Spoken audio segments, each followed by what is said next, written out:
아, 저 사람이 나한테 지금 왜 이렇게 불친절하게 대할까?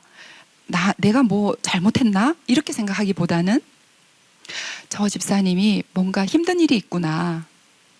해결되지 않은 뭔가 이슈가 있을 수 있겠구나. 이렇게 생각하시면 훨씬 더 맞는 거예요. 근데 우리는 대부분은 자기 자신을 공격하는 쪽으로 가요. 우울증 상태가 되면 가장 자기 자신을 많이 공격해요. 사정없이 비하하고 사정없이 공격하고 나 같은 사람은 죽어야 돼. 아무것도 아닌 거예요. 내 존재 가치가 아무것도 아닌 거예요. 근데 우리 신앙인 중에도 자살자가 있어요. 자살하는 사람 중에 넌 크리스찬 구별이 없어요. 우리는 그리스도인들이 훨씬 자살을 안 할 것 같지만 그렇지도 않아요. 왜 그러냐 하면 그냥 말기 암이 됐는데도 치료를 안 했어. 그러면 교회 안에 있다고 해서 달라지지가 않는 거예요. 우리가 뭐 그 자살자가 천국에 갔느니 지옥에 갔느니 이거 논의할 필요가 없어요. 이건 하나님께 달린 거예요. 우리 그거 얘기하지 말아요. 가끔씩은요, 그 자살 유가족자들이 그냥 단체로 다 심한 우울증에 걸려서 우리도 따라 죽으려고 합니다라고 하면서 저를 마지막으로 찾아온 경우도 있거든요. 제일 고통스러운 소리가 사람들이 판단하는 소리. 심지어 자살한 그 딸을 장사도 안 지내주려고 한다. 교회에서 그런 장사도 안 지내주려고 한다. 이렇게 하는 그런 부분들이 좀 우리는 조금 더 넓은 마음을 좀 품어야 될 것 같아요. 병들어서 죽은 거예요. 병들어서. 근데 병들었는데 치유가 100% 돼요. 알기만 하면 치유가 100% 되고요. 그리고 옆에 있는 아주 병증이 심한 사람을 내가 치유해 줄 수 있다니까요. 내가 발견해서 이 사람이 진짜 심각하구나. 너무 심각한 경우에는 병원도 가야 되고 저처럼 전문가도 찾아가야 되지만, 그런데 어느 정도 좀 우울해 보이고 힘들어 보이고 그러면요, 내가 치유해 줄 수 있어요.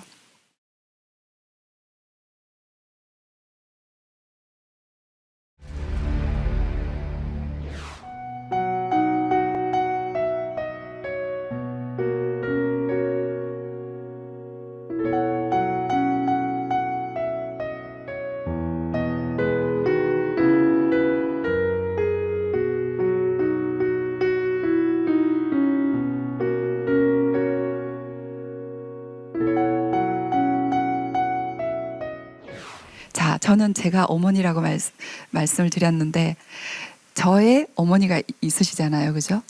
저희 어머니가 건강하지 않은 분이셨어요. 건강하지 않은 모습이 어떻게 나왔냐? 우울증이 되면 불안과 분노가 가득해져요. 마음속에. 외로움도 슬픔도 가득해지지만 가장 치명적인 것이 불안과 분노가 가득해지는데, 불안이 더 큰 사람이 있고 분노가 더 큰 사람이 있어요. 근데 저희 어머니는 모든 그 마음의 병이나 본인의 그런 한스러움을 분노로 푸시는 분이었어요. 그 흔히 우리 그렇게 얘기하죠. 다혈질이다 이렇게 얘기하잖아요. 예, 다혈질. 여기도 욱하는 분들 많죠, 그죠? 네, 욱하는 분들 거의 우리나라 사람들의 90% 이상은 욱하는 게 있더라고요. 자, 왜 욱할까요? 지금 내가 치유받아야 될 마음의 상태인가 아닌가를 점검할 수 있는 가장 첫 번째 기준이 내 속에 지금 수시로 짜증이나 화가 올라오는가, 가끔 필요 이상으로 욱하는가예요. 만약에 그렇다면 내 속에 아직 치유되어야 될 부분이 남아있구나, 이렇게 보시면 돼요. 근데 저희 어머니가 그 분노를 맞이인 저에게 다 푸셨어요. 맞이인 저에게 정말 그러니까 저희 어머니는 막 죽음으로 치닫는 우울증으로는 가지 않으신 것 같지만 대신 제가 병이 들었어요. 네, 원래 그래요. 자, 그 분노의 방향이 자기를 향하면 자살로 가고요. 분노의 방향이 타인으로 가면 주의가 초토화가 되는 거예요. 그래서 나는 욱하는 성격이 있지만 뒤끝은 없다, 이 말 참 많이 해요. 네, 뒤끝 많습니다. 그쵸? 욱하는 사람 옆에서 다치지 않은 사람이 없어요. 화를 수시로 내는 엄마나 아빠가 있는 그 집의 아이들이 우울증이 없는 경우를 본 적이 없어요. 자, 이 욱하는 거 있잖아요. 화를 내는 거. 얼마 전에 지진이 났잖아요. 일본에 지진이 났잖아요. 근데 정말로 그 지진의 한가운데 있으면 어떨까라는 생각이 들어요. 우리는 그런 경험을 많이 안 했잖아요. 근데 지진이 나는 그 현장 한가운데 있으면 얼마나 공포감이 밀려오겠어요. 그죠? 공황장애가 없었던 사람도 생길 거예요. 그런데 어린아이에게 부모가 화를 내는 모습을 보이는 것은 이 어린아이에게 지진의 현장에 갖다 놓는 거랑 같은 거예요. 그래서 제가 저희 아버지는 너무 그냥 고요하시고 한 번도 소리를 지른 적이 없으신 분이에요. 근데 저희 어머니가 그냥 거의 매일 사자처럼 포효하시는 분이셨어요. 그러니까 저는 정말 전쟁터에 있는 느낌이었고 지진이 나 있는 현장에 있는 느낌이었어요. 그런 무서운 엄마 밑에서 제가 아주 애기였을 때부터 우울증, 불안증, 공황장애 하여튼 모든 심리적인 병을 제가 다 앓으면서 살아왔던 것 같아요. 그리고 20대 초반에 엄마가 됐는데 어떻게 해야 될지를 모르겠는 거예요. 그냥 너무 사랑스럽고 눈에 넣어도 아프지 않은 내 아기한테 막 화를 내고 그냥 이 애가 칭얼거리기만 해도 너무 짜증이 나고 그러는 거예요. 그래서 제가 거의 그때로부터 한 10년 동안 이르기까지 내가 치유되지 않으면 좋은 엄마도 못 되거니와 우리 아이들까지 병들게 만들겠구나. 그리고 치유의 모든 것을 초점을 거기다 뒀어요. 심지어는 하나님, 제가 치유되고 나서 다음날 죽더라도 치유되는 것을 한번 경험해 보고 싶습니다. 그리고 치유가 다 일어나고 나서 제가 하나님으로부터 오는 거저오는 사랑과 그 사랑의 그 기쁨과 그리고 행복과 이런 것들을 한 번이라도 맛보고 그리고 죽게 해주세요. 이렇게까지 기도했었어요. 제가 피크였을 때가 중고등학교 사춘기 시절이었거든요. 제가 어느 날 새롭게 하소서라는 프로그램에서 제 이야기를 간증을 한 적이 있는데 거의 제가 세워보지는 않았지만 일주일에 몇 번씩 자살 충동이 일었고 자살 시도를 했었고 하는 걸 생각하면 한 300번 이상은 자살 시도를 하지 않았을까 이런 생각을 하게 돼요. 근데 다행히 그때 제가 예수님을 믿고 제가 다녔던 모교회가 고신측 교회였어요. 장로교 고신측. 그래서 말씀을 아주 깊이 이렇게 전달을 받고 하면서 제가 자살을 하면 안 되겠구나. 자살하면 진짜 지옥에 떨어지겠구나. 그래서 이제 기적적으로 살아났었거든요. 그런데 그것이 해결이 되지 않으니까 20살이 돼도 해결이 안 되는 거예요. 그리고 한 절반쯤 치유가 되기 시작했을 때부터 그 전에는 교회 사역도 하고 여러 가지 일을 많이 했어요. 선교 사역도 하고. 그러다가 제가 치유를 다 경험해 보니 이 마음의 치유가 일어나지 않으니까 교회 안에서도 정말 수많은 분란이 일어나고 가정 안에서 그 교회의 작은 단위가 가정이잖아요. 가정으로부터 이제 문제가 시작된 게 교회로, 사회로, 나라로 다 확산이 되고 오늘날 보면 학대하는 얘기 많이 나오잖아요. 그죠? 어떻게 자기 사랑스러운 아기를 때려서 죽이냐고요. 그죠? 때려서 죽여요. 죽을 때까지 때렸다는 거 아니에요. 그렇게 하는 일들이 일어났는데 그러면 최근에만 일어났냐? 아니요. 예전에는 훨씬 더 심한 학대가 있었어요. 근데 그 개념이 정립이 안 돼 있었던 거예요. 그냥 아이는 말 안 듣는 아이는 매로 다스려야 돼 이런 생각밖에 안 했던 거예요. 사실은 그게 학대였고 그래서 이렇게 흘러왔어요. 그러다 보니 어쩌면 우리 한국 사회 안에 한국 안에 몸담고 있는 대부분의 사람들이 제가 그냥 추측하건대 99%의 사람들은 상처 많은 부모님 밑에서 자라서 상처를 또 많이 대물림해서 가지고 있구나. 그래서 그 상처를 치유되지 않은 채로 그냥 나아갔기 때문에 또한 자신의 부모들이 나를 양육하는 그 태도 그대로 우리 아이들한테 적용해서 그냥 아이들이 이렇게 키우는 거지 뭐. 그렇게 간 것이 아닐까. 비교하자면 저는 이제 치유의 현장에 있기 때문에 A라는 사람, B라는 사람, C라는 사람이 있으면 이 세 사람의 고통의 크기, 그리고 삶을 살아온 그 여정 행적 중에 정말로 너무너무 빛 한 줌 없이 어둠 속에 살았구나, 이런 사람이 있는가 하면 이 사람은 좀 살만했는데, 이런 사람도 있고, 뭐 이 정도 가지고 이렇게 고통스러워하나, 이런 사람도 있어요. 그런데 중요한 것은 다 아프다는 거예요. 너무 아픈 중에는 다른 사람과 비교할 수가 없는 거예요. 비교 자체가 안 되는 거예요. 그래서 내가 지금 뭔가 막 그 마음이 쓰리고 아프고 그럴 때 TV에서 아주 불쌍한 사람이 나와요. 그럼 채널을 돌리든가 아니면 투덜투덜 거려요. 내가 훨씬 더 힘든데 뭐 그 정도 가지고 그래. 그러면 타인의 아픔에 공감할 수 있는 능력도 다 떨어져 버려요. 만약에 그런 사람이 리더십이 돼서 세워진다면, 뭐 구역장이 되거나 뭐 이렇게 하면 내 아픔이 너무 많아서 타인의 아픔을 잘 못 들어주거든요. 그러면 어떤 태도를 가장 많이 취하냐 하면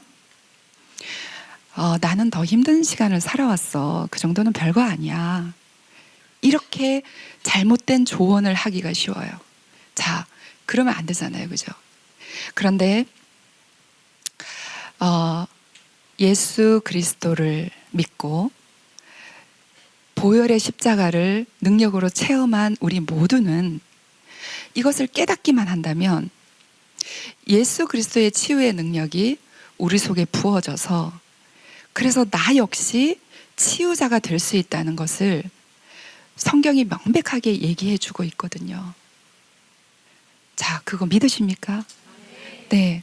그런데 제가 얘기하는 핵심은 그거예요. 다 잊어버려도 이거 하나 꼭 기억하셨으면 좋겠어요. 내가 너무 연약하고 못난 엄마이고 또 뭐 학벌도 짧고 뭐 이렇게 기타 등등 자기를 비하할 수 있는 그런 것들은 너무 많아요. 그죠? 그렇게 해서 내가 뭘 할 수 있겠어. 그렇게 하지 마세요. 왜냐하면 모든 그리스도인들에게는 치유의 능력이 주어졌어요. 그런데 자기 상처 때문에 그 치유의 능력이 빛을 발하면서 이렇게 확산돼서 퍼져나가서 내 주위에 있는 모든 사람들을 다 치유할 수 있는 능력이 있음에도 불구하고 그게 캄캄하게 가리워져 있는 거예요. 캄캄하게 가리워져서 내 아픔밖에는 못 보는 그런 상태가 돼버리는 거예요. 그래서 이 상태에서 내가 먼저 치유를 받고 그 어둠이 싹 벗겨지기만 하면요, 가장 강력한 치유자 또는 상담자가 될 수가 있다는 사실이에요. 그리고 우리 어머니들에게는 하나님께서 특별히 더 많이 주어진 게 있어요. 모성애. 여러분 그냥 흔히 모성애 이러면 뭐 여자들한테 다 있는 거지, 엄마들한테 다 있는 거지, 이렇게 생각하지만 그렇지가 않아요. 여성들은 태어나면서부터 모성애라는 능력을 하나님이 주시잖아요. 그죠? 근데 그 모성애가 병적으로 돼버리면, 이 극단적인 뭐 뉴스에 보면 애기 엄마가 애기를 뭐 그냥 던져서 죽이고 뭐 이런 얘기가 나오죠. 모성애가 다 파괴될 정도로 병들어 버린 케이스를 말하는 거고요. 다 모성애가 있어요. 그죠? 그래서 내 자식을 사랑하지 않는 부모는 단 한 명도 없어요. 근데 저는 그 힘든 어린 시절과 사춘기를 지나면서 우리 엄마가 나를 사랑하지 않는구나, 맨날 소리만 지르고 나한테 야단만 치고, 그렇게 생각을 했었어요. 그런데 나중에 시간이 지나면서 제가 치유가 되고 보니 저희 어머니 속에 그 한과 상처가 너무 많다 보니 그것이 저한테 투사가 되고 저한테 다 쏟아졌더라고요. 그런데 저희 어머니에 대한 미움, 원망 하나도 없고요. 어머니가 나를 사랑하는구나, 치유되면서부터 느끼기 시작했어요. 그 전에는 어머니를 용서할 수가 없는 거예요. 나를 이렇게 망가뜨린 장본인이잖아요. 생각을 해보니까 그렇더라고요. 그래서 제가 용서는 프로세스다 라고 얘기하는 이유가, 용서는 치유가 된 만큼 일어난다. 아마 여기에 계신 분들 중에 상처를 입었다면 상처를 준 사람이 있잖아요. 근데 아주 큰 상처를 입혔으면 용서가 잘 안 될 거예요. 근데 이제 우리는 그리스도인이기 때문에 빨리빨리 용서해야 돼, 해야 돼 이렇게 얘기하잖아요. 근데 용서한다고 막 기도해놓고는 집에 가서 또 막 미워하고 있는 거예요. 그리고 딜레마에 빠져요. 그리고 내가 굉장히 나쁜 그 기독교인 같고 죄를 짓는 것 같고 그래서 또 막 자책이 들어요. 이게 반복이 되잖아요. 그럴 필요 없이 그 사람이 준 상처가 치유될 때까지 기다려주는 시간이 필요해요. 하나님도 기다려주시거든요. 그래서 기다려줬다가 치유가 되고 나면요, 용서해야지 이를 악물지 않아도 그냥 용서가 돼요. 이게 그리스도인의 능력이잖아요. 그리고 많이 치유가 돼서 많이 용서해 본 사람이 이 놀라운 능력이 더 많이 발휘될 수 있다는 거예요. 부부가 서로에게 치유자 역할을 할 수 있고요. 하나님께서 그렇게 만드셨어요. 그래서 결혼하기 전에 제가 가장 많이 하는 그 강의가 뭐냐면, 부부, 아내와 남편이 될 당신은 치유의 능력이 있습니다. 어떻게 치유하면 됩니다. 어떻게 치유자의 능력을 발휘하면 됩니다. 이걸 막 계속 가르치고 훈련을 시키는 그런 일을 하는데, 이미 부모가 돼서 어른이 되고 나서 아이한테 상처를 주고 나서 그때 하려면 너무 힘들잖아요. 그죠? 그래서 결혼하기 전부터 그걸 해야 되는 거거든요. 그런데 지금도 늦지 않았어요. 가장 첫 번째는 내 마음을 먼저 점검하는 일이에요. 내 마음 안에 왜 이렇게 나는 마음이 불편하지? 왜 준거 없이 밉다 그런 말 있죠. 아, 저 김 집사님을 보니까 그냥 미워. 그냥 미워. 이렇게 예쁜 옷차림을 하고 이렇게 교회를 이렇게 오시는데 미워 죽겠어. 그리고 어떤 분들은요, 심지어 내가 지금 미운 사람이 있잖아요. 특별히 무슨 일이 있는 것도 아니에요. 그냥 미운 사람이 있잖아요. 그러면 일부러 이렇게 꼬불꼬불 돌아서 이렇게 직선 코스로 안 가고 돌아서 간대요. 저는 너무나 이해합니다. 왜? 그 사람은 지금 내가 준거 없이 아무 관계 없이 그냥 미운 사람이 있어요. 그러면 이 사람의 이미지를 닮은 그 누군가로부터 상처받은 기억이 있는 거예요. 그게 무의식 속으로 들어가 있어요. 그래서 우리의 무의식, 마음이라고도 하고 무의식이라고도 하는데 이게 너무 무서워요. 너무 무서워요. 이게 무의식 속에 있는 많은 것들이 치유되지 않으면 그러니까 습관적으로 누군가에 대해서 미움이 올라오고 누구를 만났는데 계속 불편한 거예요. 왜 이렇게 서걱거리고 불편하지? 이런 느낌이 드는 거예요. 그래서 저는 저희 어머니가 늘 이렇게 욱하셨기 때문에 지금도 제가 무서워하는 딱 한 종류의 사람이 있는데, 화를 잘 내는 사람. 화를 막 내는 사람. 그래서 한 1년에 한두 번 정도는 저희 센터에서 제가 생명의 위협을 느낄 정도로 그 공포감에 휩싸일 때가 있거든요. 마음이 너무 아픈데, 아까 말씀드렸듯이 우울증이에요 하고 찾아왔는데 분노를 밖으로 표출하는 우울증인 거예요. 그러면요, 막 정말 책상을 뒤집어 엎을 기세를 가지고 있어요. 그리고 딱 1시간 저를 만나서 뭐 이런저런 얘기를 했는데 왜 빨리 안 났습니까 하면서 막 죽일 듯이 덤비는 사람도 있어요. 진짜예요. 네. 근데 알고 봤더니 그런 사람이 집에 가서 부인을 폭행하고 부인에게 막 의자를 집어던져서 머리가 깨지게 하고 막 이런 일들을 했던 사람이에요. 그러니까 어찌 보면 우리가 흔히 사이코패스라고 하고 성격 장애라고 하고 문제가 많았던 그런 사람들조차도 이해는 할 수 있어요. 그들의 범죄 행위를 용납할 수는 없지만 이해는 할 수 있어요. 그들이 좋은 부모님 밑에서 훌륭한 양육을 받았다면 저렇게 되지 않았을 텐데, 그런 생각은 하거든요. 그런데 그러면 다 고통스러운 시간을 보냈다고 해서 다 범죄자가 되냐? 그건 아니잖아요. 그죠? 그래서 자기 행동에 대한 책임은 져야 되겠지만 이해할 수 없는 건 아니에요. 그래서 가장 첫 번째 나를 체크할 부분이 내 안에 욱하는 마음이 있느냐, 또 짜증이나 화가 수시로 나느냐, 어떤 상황이 됐을 때, 어떤 사람을 봤을 때 그 사람의 어떤 모습 속에서 못마땅하거나 불편한 게 계속 생기느냐, 이것은 우리가 꼭 체크하고 발견해야 되는 부분이 아닐까 싶습니다. 예수 그리스도가 이 세상에 오셔서 가장 주목하셨던 부분이 마음이 상한 자를 고치며라는 말씀이 있어요. 마음이 상한 자. 마음은 영과는 다른 차원이에요. 영은 하나님과 연결돼 있잖아요. 마음은 인간과 인간이 나누는 거예요. 그죠? 인간과 인간이 나누는 거. 자, 오늘 지금 이 시간 당장 치유를 한번 경험해 봅시다, 우리. 옆에 있는 분이 좀 낯선 분일 수도 있을 거예요. 그죠? 이런 거 시키면 제일 싫어할 테지만, 그냥 한번 맛보자고요. 자, 옆에 있는 분한테, 아, 집사님, 오늘따라 왜 이렇게 예쁘세요? 해보세요.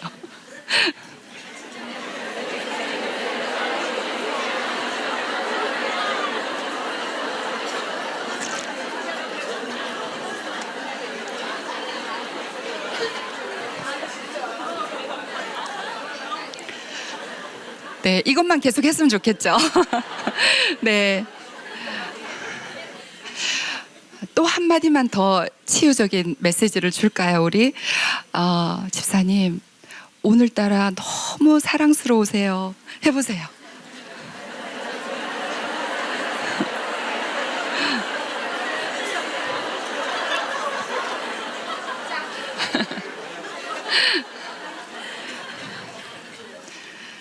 자, 어제 하루 고단했던 하루, 또 오늘 이 시간까지의 그 좀 상처나고 힘들었던 마음들이 다 날아가지 않았어요. 사실은 그 그리스도인의 말의 위력에 대해서 많이 들어보셨을 거예요. 근데 우리가 그냥 습관적으로 부정적인 말, 치유에는 반대되는 역행되는 그런 말들을 하고 있어요. 근데 이거 돈 드는 것도 아니잖아요. 어려운 것도 아니에요. 힘이 별로 들지도 않아요. 근데 누구를 딱 만났어요. 그러면 여자가 제일 좋아하는 거, 목사님 아셨죠? 예, 부인한테 매일 조금 이렇게 요즘 따라 부인이 만약에 좀 우울해 보인다 그러면 하루에 3번씩 처방하시면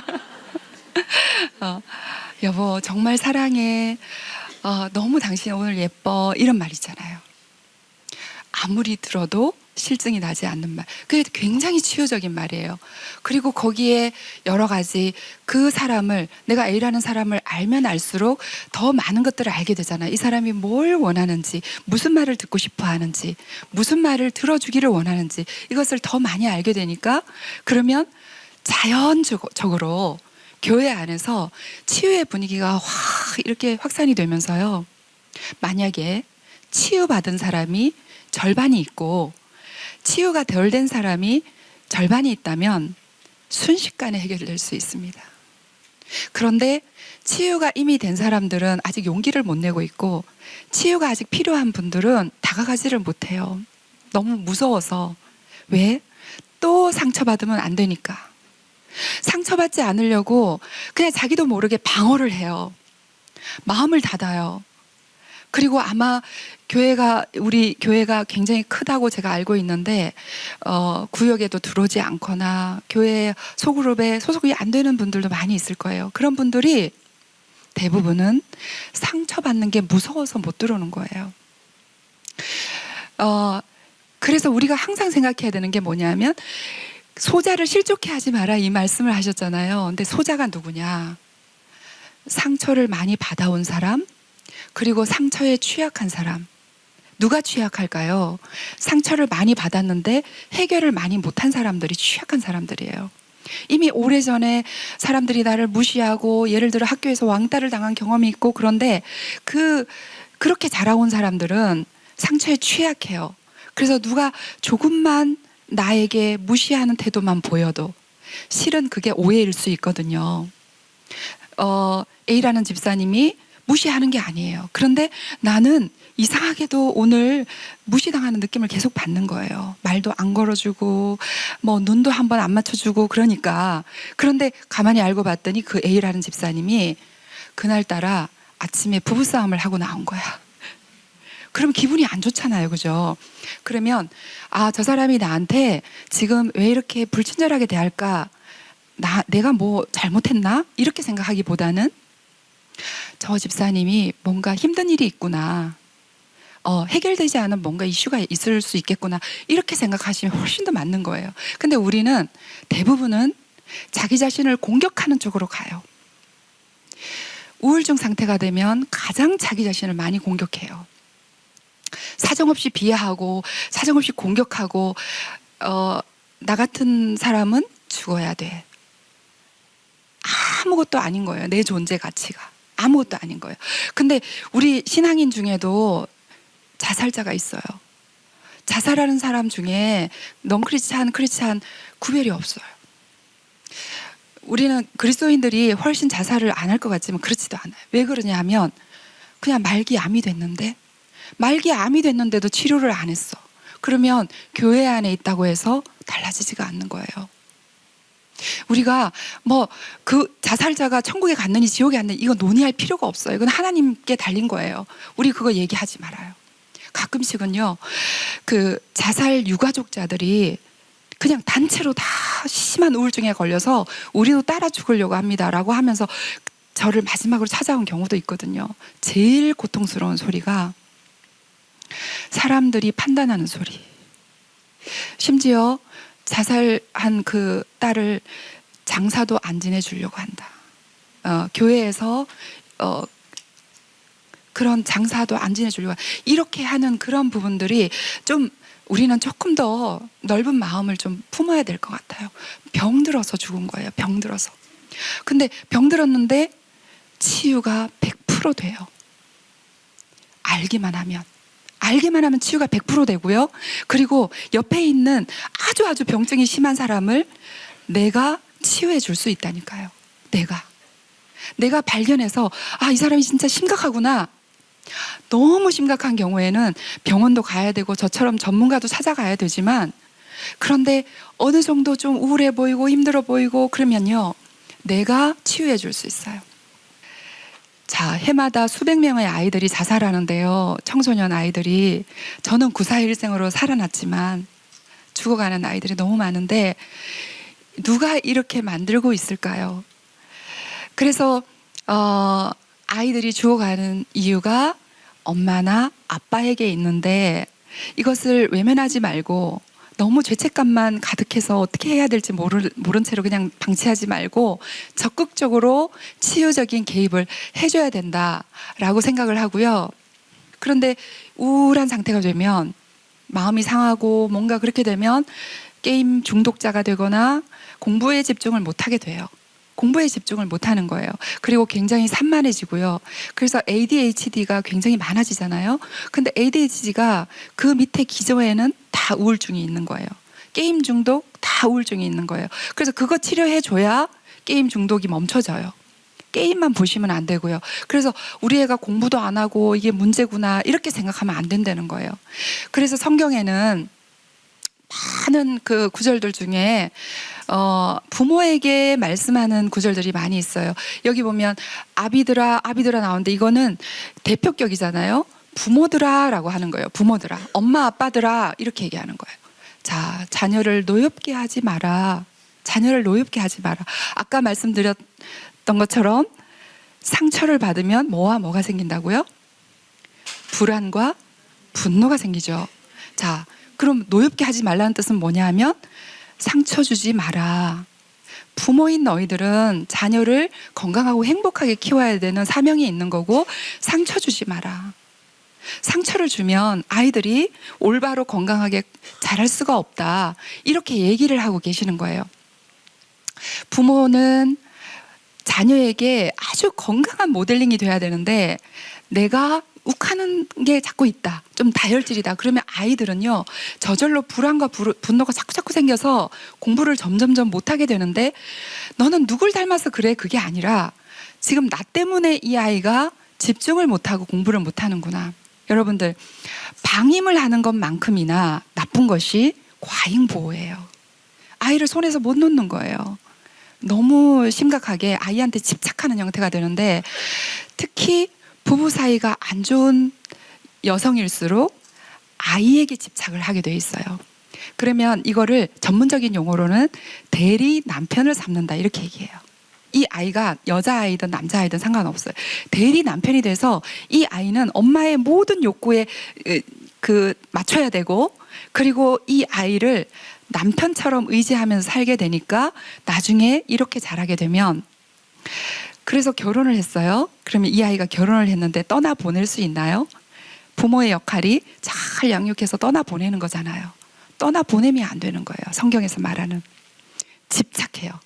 그래서 또 그 가정을 그냥 난리를 만들어 놔요. 그죠?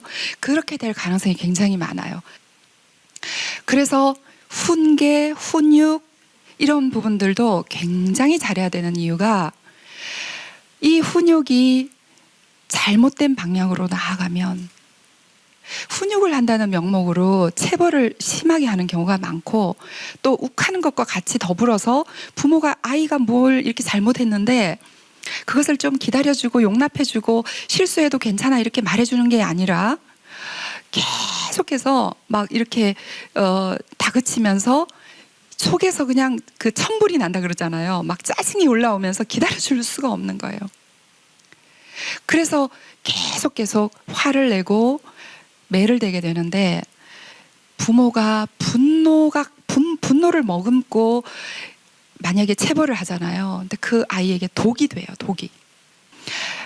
자녀들 중에 조금 이렇게 외향적이고 터프하고 또 이렇게 털털하고 이런 성격을 가진 아이도 있을 거고, 또 어떤 아이는 굉장히 섬세하고 예민하고 감성적이고 또 예술적으로 재능이 있고 이런 아이들이 있을 거예요. 그죠? 전자인 경우에는 엄마가 좀 말실수를 하거나 좀 터프하게 행동해도 그냥 털어버려요. 에이, 우리 엄마는 또 저런다 하면서 그냥 털어버릴 수 있는데, 후자인 아이들은요, 그게 다 새겨져요. 그러면 감성이 풍부하고 그런 아이들이 나쁘냐, 좋지 않냐, 나는 어쩌다가 이런 애를 낳았을까, 그래야 되냐, 그게 아니고요. 많은 자원이 이 아이도 있고 이 아이도 있어요. 그런데 감성적이고 여리고 그런 아이들은 막 야단을 치셔서 키우면 얘가 망가져요. 감성이 풍부한 아이들은요, 엄마가 잘 되기 위해서 막 야단 치잖아요. 그죠? 그럴 수 있어요. 그런데 비교하자면 똑같은 야단을 쳐도 전자인 아이들은 그냥 털어버리고 오히려 그게 동력이 되기도 해요. 어떤 경우에는. 근데 후자인 아이들은 문제가 되는 거예요. 다 너무 예민하기 때문에 아주 그 마음의 바탕이 얇은 유리로 돼 있다고 생각하시면 돼요. 여기 어머니들 중에도 있으실 거예요. 저도 역시 후자에 속하거든요. 그래서 21세기가 감성의 시대고 창의력의 시대다 이렇게 얘기를 해도 마음이 유약해 보이고, 그러니까 이거는 열등한 거고 안 좋은 거다라고 생각하잖아요. 근데 그렇지 않다는 거예요. 열등하거나 안 좋은 게 아니에요. 이 아이가 건강하게 자라고 나면 세상에 빛이 되고 소금이 되고 다른 사람을 살리는 일을 할 수 있는 사람이고 위대한 예술가도 될 수 있어요. 그런데 다 묵사발을 시켜버리는 거예요. 그리고 다른 보통 그냥 원래 키우는 그런 기준으로 적용을 해서 키우는 거예요. 그래서 이 후자인 감성이 풍부하고 여리고 섬세하고 또는 굉장히 내향적이거나 이런 아이들은 야단칠 필요도 없고요. 그냥 만약에 실수하면 괜찮아, 실수할 수도 있지, 넌 잘할 수 있어. 그리고 한번 머리 쓰다듬어 주면요, 이 아이는 또 실수를 하고 실패를 해도요 금방 극복하고, 그리고 자기 길을 잘 갈 수 있어요. 뭐 엄마가 이래라 저래라 하지 않아도 잘 갈 수 있어요. 사랑의 유산도 많이 풍성하게 나눠주시고 또 신앙의 유산도 나눠주시고, 그리고 너무나 온유한 성품으로 나를 잘 길러주셨다면 내 안에는 훨씬 더 큰 능력이 있다고 보시면 되고, 그런 분에게는 하나님께서 뭘 요구하시겠어요? 그 받은 사랑을 더 많이 흘려보내서 더 치유의 능력을 발휘하면서 마음이 아픈 사람들을 돌보면서 살아라 라는 그런 사명이 있는 거잖아요. 그죠? 그래서 저는 역시 부러워요. 정말 온화한 그런 성품을 가진 그런 엄마를 가진 분들은 저의 가장 큰 부러움의 대상이에요. 근데 내가 그런 엄마를 가지지 않았다고 해서 내가 그런 엄마가 되지 못하는 건 아니에요. 그죠? 어느 순간에 제가 노력했더니 우리 아이들한테 엄마가 정말 훌륭해, 엄마가 자랑스러워 라는 얘기를 듣게 됐어요. 저는 모든 보상을 다 받는 느낌이었어요. 저는 정말 많이 아팠는데 정말 많이 감사하게 됐어요. 내가 그렇게 아파보지 않았다면, 그렇게 힘든 치유의 시간을 거치지 않았다면 내가 어떻게 사람들을 도와줄 수 있을까, 그런 생각을 하거든요. 가끔 상담 전문가가 되는 제 후배나 제 제자들 중에 이렇게 얘기해요. 저는 너무 무난하게 자랐고 또 저희 어머니 아버지가 저를 참 잘 키워주셔가지고 정말 막 우울증이 심하고 너무 심각한 그런 상처를 가진 분들이 오면 제가 공감을 잘 못하겠어요. 이해가 안 돼요. 이해가. 어떻게 저렇게 살아왔을까, 저런 부모님이 있었을까, 이해가 안 돼요. 이렇게 얘기하는 분들이 있어요. 그러면 제가 저의 제자들이라면 이렇게 얘기해요. 그러면 선생님은 진로나 또는 적성을 찾는 그런 쪽의 상담으로 조금 바꾸면 좋겠습니다. 마음의 아픔을 들여다보는 그 부분은 공감을 해줘야, 지금 극도로 예민해져서 아픈 사람들은요 정말 극도로 예민해져 오잖아요. 그런데 앉아 있는데 예를 들어 상담자가 졸고 있거나 딴 생각을 하고 있거나 그걸 기가 막히게 알아요. 그리고 지금 이 사람이 100% 지금 내 얘기를 이해하고 있나, 내 말을 지금 듣고 있나, 내 마음속에 지금 내가 하지 않은 얘기까지도, 저 이면의 얘기까지도 다 알아듣고 있나, 이거를 살피고 있는데 조금이라도 공감받지 못하는 느낌이 들면요 상처를 받아요. 치유를 받으러 와서 상처를 받고 가는 경우가 있어요. 근데 그렇지 않겠어요? 근데 그런 부분들 때문에 내가 많이 아파도 창피해할 것도 없어요. 제가 마지막까지 치열하게 치유했던 가장 중요한 핵심이 뭐였냐면요, 상처를 많이 받는 그런 환경에서 자라서 제 자존감이 무너져 있으니까 수치심이 제일 많이 따라오는 거예요. 이 쉐임의 문제, 이 수치심이. 그래서 이 수치심을 다 해결하는 데까지 시간이 오래 걸렸어요. 그런데 치유가 다 되고 수치심까지 해결되고 나면 내 상처를 오히려 얘기를 하면서 다른 사람의 치유의 자원으로 삼을 수도 있는 거예요. 그게 창피하지 않은 거예요. 우리 집안이 막 콩가루 집안이었어. 창피해. 이런 생각도 안 하게 되는 거예요. 그건 내 잘못이 아니잖아요. 우리 부모님의 세대의 잘못이고 그런 거지, 내 잘못이 아니고 내가 창피해야 될 이유가 없잖아요. 우리 아이들에 대해서 창피할 필요가 없고요. 창피하고 수치스럽고 부끄러운 감정이 없어지는 상태, 그리고 화가 나지 않은 상태. 웬만해서는 화가 안 나야 되는데 그냥 웬만해서는 화가 나요. 웬만하면 화가 나. 이게 문제예요. 이 화가, 이게 지금 화근이에요. 그죠? 네, 그러면 안 되겠죠. 자, 그래서 이제 정리를 하겠습니다. 엄마의 상처가 많은 문제를 불러일으킨다. 상처가 없는 엄마였으면 얼마나 온화하게 소리 지르지 않고 아이를 키울 수 있을까. 그리고 가장 중요한 것은 어머니인 우리들이 상처가 치유돼야 이 놀라운 능력이, 치유의 능력이 발휘될 수 있다는 거예요. 그래서 우리 모두는 상처에 받아야 될 상처, 치유 받아야 될 상처가 있는데, 작은 상처가 있는 사람이 있고 어마어마하게 큰 상처가 있는 사람이 있어요. 근데 내가 지금 현재 상황은 아무 부족함도 없고, 남편도 돈을 잘 벌어다 주고 아이들도 잘 크고 있고 별 문제가 없는데 나는 왜 이렇게 불행하지? 나는 왜 이렇게 종종 우울해지지? 막 사는 게 재미가 없고 왜 이렇지? 그게 우울증이에요. 그거는 지금 현재 상황 때문에 그런 것이 아니라 과거의 시간들이 떠내려와서 현재 진행형으로 나를 아프게 하기 때문인데, 그걸 들여다봐야 돼요. 그리고 해결하면 돼요. 반드시 해결이 돼요. 아무리 중증의 우울증이라도 해결이 됩니다.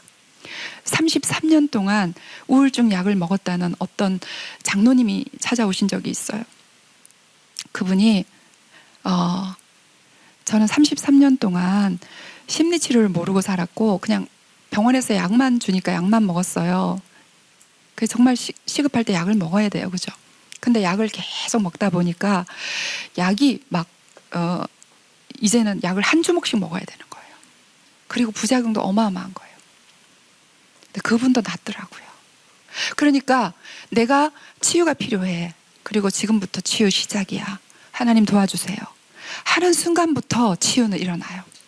만약에 여기 계신 어머니들의 자녀들 중에 좀 우울하고 힘들어하는 아이들이 있다면 오늘부터 시작이야. 내가 치유자로 서는 게 오늘부터 1일째야.